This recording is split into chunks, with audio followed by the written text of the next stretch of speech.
안녕하세요, 한의사 이혜민입니다. 날씨가 쌀쌀해서인지 감기에 많이들 걸리시는데요. 원래 가을 겨울철에 감기 많이 걸리시잖아요. 그래서 독감도 많이 맞고들 하시더라고요. 그런데 여러분, 감기 걸리면 혈당이 오른다는 사실 알고 계셨나요? 그리고 감기약 중에서도 혈당을 올리는 약물이 있다고 합니다. 그래서 이번 영상에서는 감기에 대해서 알아보고 마지막으로 감기 대처법까지 알아보도록 하겠습니다. 궁금하신 분들은 끝까지 시청해주세요. 당뇨인들의 경우 당뇨가 없는 사람들에 비해 유독 더 피곤해하고 신체 저항력이 떨어지기 때문에 감기에 쉽게 걸리기도 하고 한번 걸리면 심하게 앓는 경향이 있습니다. 문제는 이렇게 감기에 걸리는 상황 자체가 혈당을 올릴 수 있다는 사실인데요. 감기에 걸리면 스트레스 호르몬 수치가 증가하고 이로 인해 인슐린 저항성이 발생하죠. 이러한 이유로 혈당 조절이 어려워지고 결국 혈당이 증가하는 것입니다.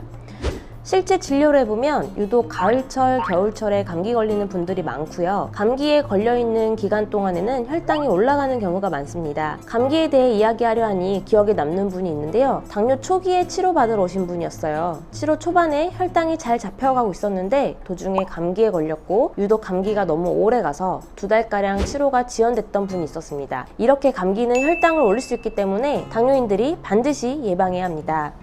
감기 걸렸을 때 복용하는 약물 또한 주의해야 합니다. 약물에 따라 혈당을 올리거나 떨어뜨릴 수 있는데요. 예를 들어 감기약 중 아스피린의 경우에는 기존 복용하고 있는 당뇨병 약의 작용을 증가시켜서 혈당이 지나치게 낮아질 수 있고요. 반대로 코막힘 증상이 있을 때 먹는 에페드린, 페닐프로파노라민 등의 경우에는 쉽게 말해 코막힘 약의 경우에는 혈당과 혈압이 높아질 수 있어 주의해야 합니다.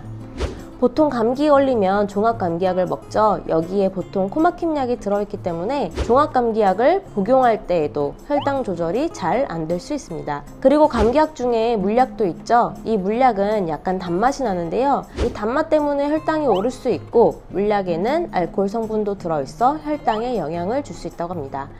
따라서 감기에 걸린 당뇨인이라면 혈액으로 유입되지 않는 외용제를 사용하는 게 좋고요. 외용제라고 하면 몸에 바르거나 붙이는 제품을 말합니다. 예를 들어 코가 막힐 땐 알약보다 코스프레이를 사용하는 게 좋고요. 근육통이 있을 땐 이부프로펜, 타이레놀 같은 소염 또는 해열 진통제 대신에 피부크림을 활용하는 게 좋겠습니다.